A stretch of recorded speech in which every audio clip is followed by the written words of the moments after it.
good with it in the hood with it? Welcome back to the Collective Clips, where you already know we get it in, right? But before we get it in, let's hit that like and subscribe button. Ding! Put your notification bell on all so that way you're directed in the direction of the dope content I am kicking. And I highly appreciate all the support, man. We're going up on this channel and it's all because of you. And for that, I can say I'm very humbled and I appreciate it. Thank you so much. So, I was asked a question the other day in one of my lives, man, about a certain movement, a certain prison movement, right? Called the NLRs, or also known as the Nazi Lowriders. And the guy kind of wanted a little bit of history on them and wanted a little bit of a background. Now, to be totally honest with you, I have done time with Nazi Lowriders, but a lot of them had to fly under the radar for various reasons, right? And one of the reasons that they fly under the radar in the California, Department of Corrections is because, one, they always get slammed back, or they did prior to this end of hostilities. The Nazi Lowriders were one of these groups that were slammed back for indeterminates. If you were noticed, if you were seen as a Nazi Lowrider, then you were pretty much considered a dangerous individual, a treacherous group within the prison system, and someone who was very well respected. But also at the same time, the administration did not want those individuals on those yards to function or program on those yards, because shit started to happen. Within the wood movement, brother, right? Within the white movement, there's several different cliques and several different gangs that comprise, the white man. Whether it be the Wolf Pack or the Skins or just independent woods, regular woods, or, these different groups like, American Skins. And then, of course, you have P9 and the Sacramaniacs, the Fresnecs, just a whole bunch of different cliques that come together as white men to function within their people, for their people. I said a long time ago, man, in the California system in prison, everything is divided amongst racial lines. And that's just the way it is. The blacks are going to stick with the blacks. The Mexicans, albeit comprised into two groups, or three actually, when you consider the Paisas, the Norteños, and the Southsiders.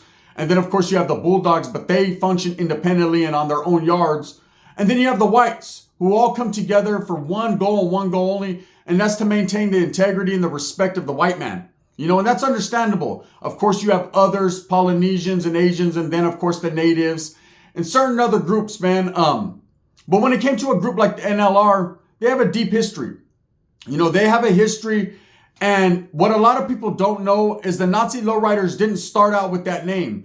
I don't think any prison organization, group, or gang starts out with the name they are now rocking, right? The Nazi Lowriders in the beginning were called the Southern Alliance. And they started back in the 70s in the Youth Authority, which kind of boggled my mind and tripped me out because, see, when I was in the Youth Authority in the 90s, the woods, they had it bad, man. I'm just going to be totally honest with you. When I was down south in Nellis, especially in Southern California, when I was down south in Nellis doing time, there wasn't very many woods or skinheads in the facility. And the few that were there, they were about the business, okay? Those that functioned. And when I mean functioned, I mean those that were like in good standings, considered feedmate, considered able to do their own program and walk the yards. Because most of the white guys, truthfully, they were being manhandled. They were being oppressed in a vicious fashion. Whether it was being fondled and touched or turned into pressure cases or torpedoes or utilized for their canteen or whatever they had. There was a lot of shit that went on, man. And I remember it used to upset me to the point where I didn't want to see it. I would walk away from it because I've always grown up not racial, having friends that were black, white, Mexican, albeit I was a Norteño and my homeboys came first and foremost, no matter what. I still didn't like to see any man, any kid, anybody being used, being abused, being bullied. Just wasn't my style. Hey, if you were a worthy adversary and you wanted to fucking fight, let's fucking fight. If you wanted to do your thing, well, let's do our thing. That was part of the game. But when I seen people getting beat up on or oppressed or bullied just because they didn't have the numbers or because people looked at them as weaker than, I didn't like it. So I didn't participate in it. But I can tell you this, man, most of the white guys that were locked up in the Youth Authority in the times when I was there, which wasn't very few, they were either solid as fucking piedra, solid as rock, and hardcore. You didn't fuck with them, or they just weren't. And that's just the way it was. So what was the deciding factor? I don't know. Some guys got in there and just got all the love. Maybe they were respected from juvenile halls, especially down in Southern California. People knew of them. they had a vicious crime or whatever. And so people respected that. Or they went in there and nobody knew them, and they were considered knacks. They were considered pressure cases, and they got beat up on tremendously and over again. Brother, there was no coffee for that wood. And that's just how that went. Now, so when I heard the Nazi lowrider group started in the Youth Authority, it tripped me out. It tripped me out because I was like, wow, when I was in the Youth Authority, never ran into a large white group in there that we considered a threat or that we considered the opposition or adversary, because there just wasn't very many of them. Of course, we respected them. When I went to Preston, there was more skinheads and more woods that did come together like butt cheeks, man. Not Wes Watson's cheeks, but they came together to hold it down for their people. And they had their little car and they did their little thing, busted their little spreads, worked out together and all that. But again, they weren't considered the opposition. In fact, I can never tell you one time in the Youth Authority where we ever clashed with the whites or there was ever beef. Now, down south in Southern California, there was a few times that we did have riots or melees with the Southsiders, and there was a few whites that did get involved on the Southern side's behalf.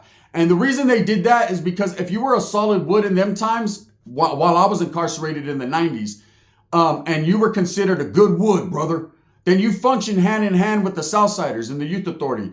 You pretty much were up under their bandera. Whatever they did, that's what the whites did. You know, they functioned just like a Southsider right there alongside with them. It's just how it was. So anyways, you know, with the Nazi lowriders having started in the Youth Authority in the 70s, you know, I kind of wondered about that. So I got at one of my tios who was locked up back then in the Youth Authority. He did time in Paso Robles. He was non-affiliated, not a gang member. He was pre-North and South. He was when it was just Mexicans were cholos, Chicanos, and considered just Mexicanos, right? And he told me, yeah, the whites were pretty solid. And they did have little gangs, and they were starting things. And there was a particular gang that was there at the time that he was there called the Southern Alliance. And these were comprised of whites who would later on take the name the Nazi lowriders. And I'm going to explain to you just why they did that. So the reason they were called the Southern Alliance is because they were parallel with the Southsiders, meaning they functioned real close with the Southsiders. They worked hand in hand. There was a kind of an alliance. The whites actually walked around with creased up pants, baby cuffs, you know, the typical white guy, but you couldn't tell him apart from a Southsider. See, I've been around white Southerners, white guys, white men that actually claimed Southside, grew up in the neighborhoods in the barrios, and that's what they were. They were Sureños or Southsiders, but they were of Caucasian descent, white descent. I mean, and the beat went on with them.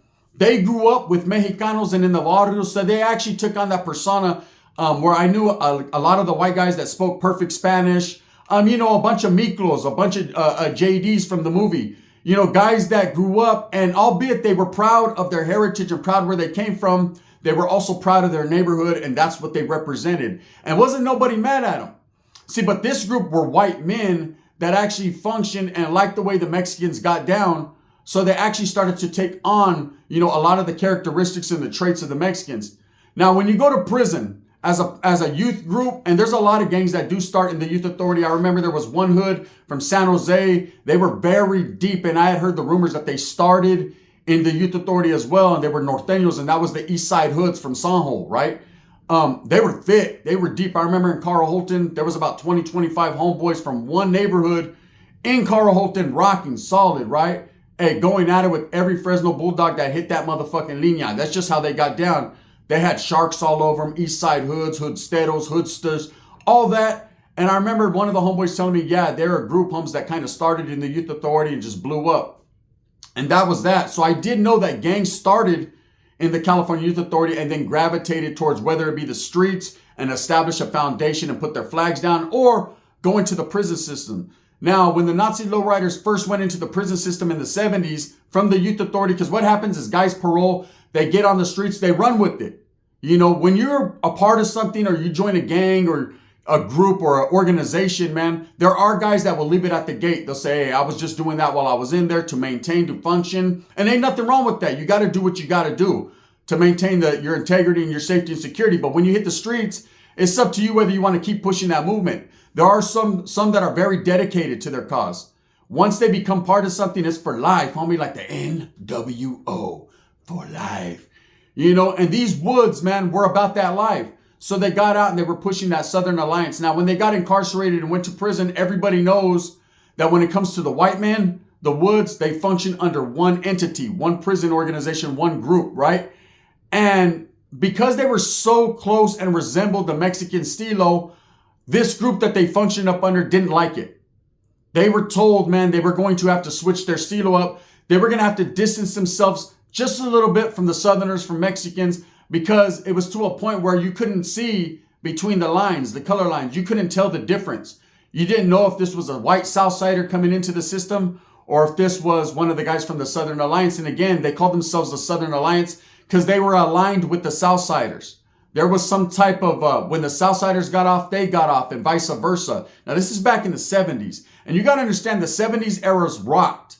You know, it wasn't nothing to see a dead body on the yard. Everybody was killing everything. Everybody was, their murder game was proper.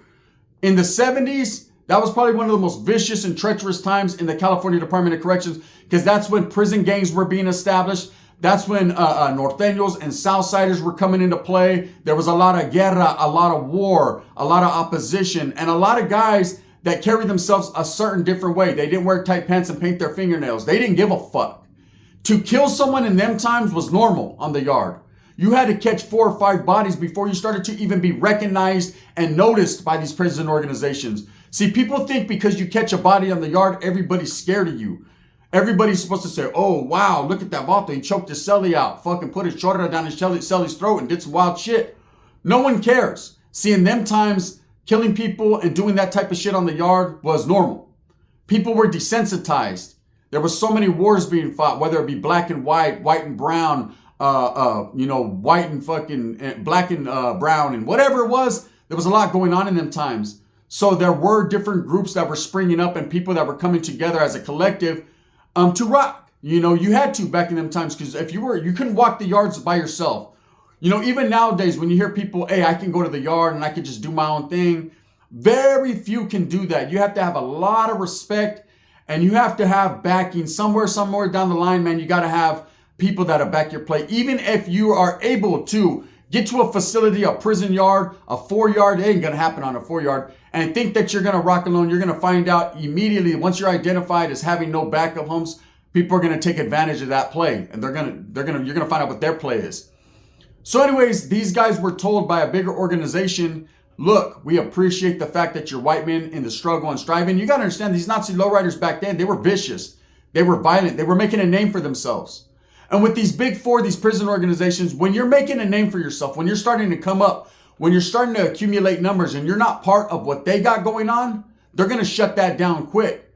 But you got to understand, a lot of these guys have been around for a long time, and they won't shut you down violently. In some cases, they may do that. But for the most part, what they do is they're able to manipulate you and get you in their good graces and gradually, slowly weed you out, water you down. And that's what happened with these guys. These guys were told, if you're going to be part of us, if you're going to function as a white man within the system, what you need to do is let that Southern Alliance name go, because it sounds too similar to the Southsiders or the Sureños. You have to make it something different. So they took on the name the Nazi Lowriders. Nazi being, once you hear the word Nazi, immediately you identify that with the white cause. You identify that with whether it be a hate group or whatever it may be. You just identify it as white, Caucasian, and that's what it is, brother. You identify with coffee, meth, and woods, right? So they took on the name Nazi and then still kept their personalities, because you got to understand, a lot of these guys had the big whips, sunglasses, creased up camisas. The tramals were all creased up and baby cuff. They liked that Mexican cholo stilo, so they took on the name the Nazi Lowriders. They still were riding, homes. They were the ride.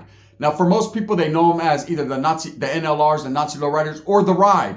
You know, there was a lot of white guys that came into the system that called them the ride, and they're very well respected to this day. They're one of the most respected white groups, but they're not as prevalent and as, I won't say as dangerous, because they're always dangerous, man. All it takes is one man to get dangerous on that yard. But they're not as deep, and they don't have as many numbers as they once did, I would say, in the 80s or the 90s, when they started to come into their own. And that was because this other prison organization seen them accumulate numbers, seen the threat of the youngsters, of the new blood coming up, and shut that down. And the way they shut that down was they started to pull them, started to utilize them and say, hey, come into our fucking fold, become one of us. And then when you become part of a bigger organization, you no longer are part of that. And so you no longer care. And everybody that's in the prison system that's political.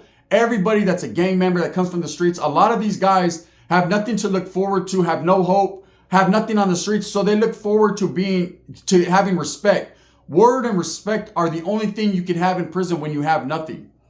So when they started to become slammed back, when they started to get validated as NLRs, as Nazi lowriders, you didn't see very many of them on the yard. Now, there were guys that would come onto the yard, and you could tell by the way they carry themselves, the way they acted, they had some type of status. They were somebody. That's how I know people like Wes Watson is full of straight chorro, straight shit. Because the guys that were usually in position for the white car were guys that were well respected within their county jail, guys who had been around and were very seasoned Lowries, guys who had done prior prison terms and rocked that way. Now, that didn't mean you had to have these elements on your resume to be a shot caller or to be a key holder or whatever it was that they called themselves. But you definitely had to know what was up. So people like Wes Watson that fucking lie over and over again that he was a shot caller or he was fucking running this and running that. All he's running is his mouth and his fist up his ass. That's all that's being ran. Because I can tell you right now, most of the time, the guys that were actually fucking somebody for the white cause, they were seasoned. They had been around a while, right? They were put into that position and given that authority because they knew what to do with it. They knew how to react and they knew how to handle it. And as white men in the California Department of Corrections, you have to be on your shit. That's one thing I could say. Them white dudes, the white men, I don't never call them white boys on my channel. I call them white men because I give them their respect, just like I call black men, and Mexican men. There's no boys on my channel. It's only men, right? They were down. Okay, I've seen several instances where the whites got off. I remember going to Susanville Prison, Lassen Yard, 3 Yard, and we called that the White House. It was also known as Susie's house, but it was also the White House because the whites were the most dominant group there. Not dominant in they'll beat your ass, but dominant in numbers. There was a gang of skinheads and there was a gang of woods, man, and they had it going on there. They had all the juice, all the good jobs, worked the yard crews. They had everything, and that's just because either we were so far up north, it was a very racial atmosphere within the CDC. Even the cops were kind of woodish, right? They liked coffee too, brother. I don't know how it got that way, but it's just always been like that. Anyone that would tell you 2006, 2007 that were there, man, that's how the woods had it. Now, Nazi lowriders, again, were slammed in the back. Until just recently when not recently, it's been a decade now, but the end of hostilities took place. And of course, a lot of them are on the yards. But that group right there, that organization, albeit they had a lot of inner turmoil for several years, man. There's been a lot that's went on with that group. At one point in time, there was actually a faction of Nazi lowriders that did decide to take on the brand. They decided to take on the Aryan Brotherhood, the AB, and try to go against the grain. It didn't last very long. And you'll notice that these big four, these prison groups, man, that's their domain. That's their chante, their pad, homes. They've been around and they've struggled and they fought the good fight to establish there. And ain't no new gang just going to go in and take it from them. It usually doesn't happen. It doesn't work that way, man. They know the ways to manipulate the system. They know the ways to make it so it unhappens when it tries to happen.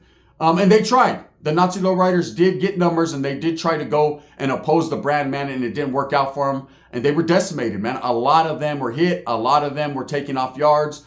A lot of them said, fuck that. And they just got with the program.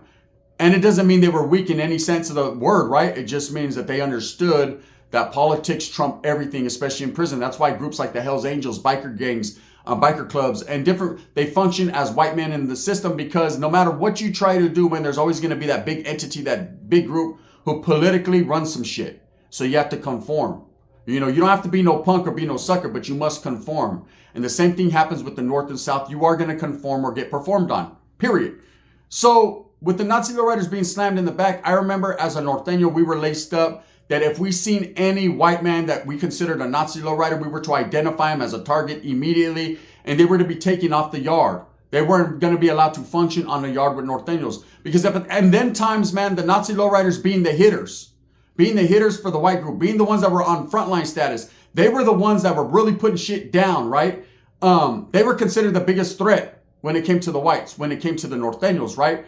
Because they were the ones that were going to do something. They were the fucking maniacs. They were the woods that you had to watch out for. Okay, so we were being told that if we seen them, they were a hard target get off on them. They weren't allowed to walk the yard with us. And it wasn't that they were allowed, like they had to put a shirt on and they were a punk. They were going to get the fuck off the yard by any means necessary, because at that time, they were dangerous. You know, now they are walking yards together and everything is everything. Everybody is together.